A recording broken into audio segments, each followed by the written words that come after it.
Marc Faber, who writes the awesomely named Gloom, Boom, and Doom report. Marc's joining us from Thailand.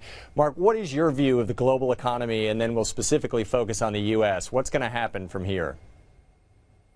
Well, first of all, if we break down the global economy into, say, Europe, the United States and Latin America, and Asia, then very clearly Europe is at the present time already in recession. It's not growing, it's rather contracting if you add up everything. In Asia, we had a very strong recovery post the lows in 2009, and in my view, the peak intensity of the recovery was reached about a year ago.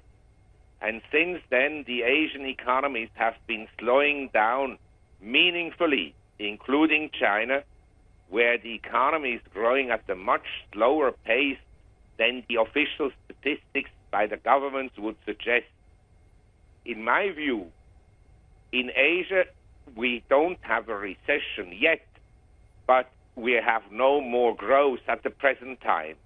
And in many countries, exports are down vis-a-vis a year ago.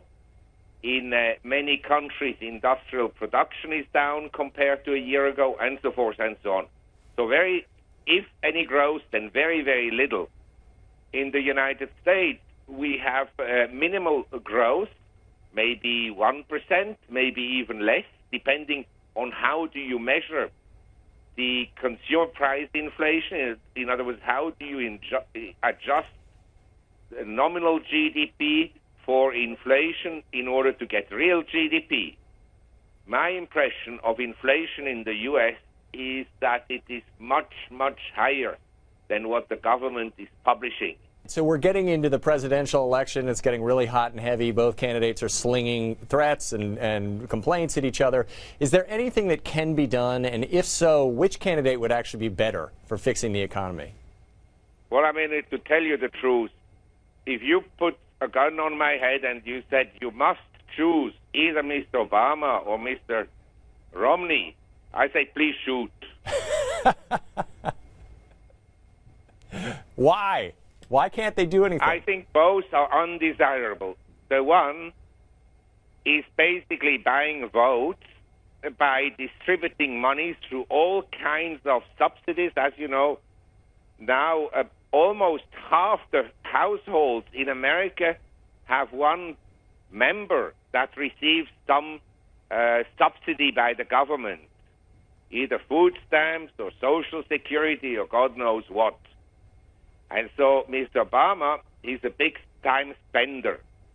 At the same time, you have Mr. Romney. He will also be a big-time spender, but less on social programs and more on the military. And the deficit, people talk about the fiscal cliff. They have no clue. It's not going to be a fiscal cliff. It's the fiscal Grand Canyon, endless. All right, so given that we're stuck with our two candidates, what is your outlook for the U.S. economy over the next couple of years? I think very, very moderate growth, if at all. And if the global economy slows down meaningfully, then we have no growth in the U.S. and we have to look at corporate profits. I mean, we are investors. We're interested essentially to make money.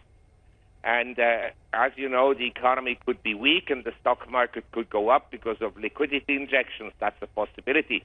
But I think one of the headwinds is that corporate profits here and there will disappoint, because about 40% of S&P earnings come from overseas.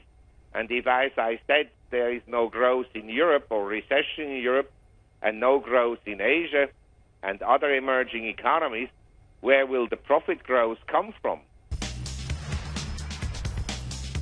Start.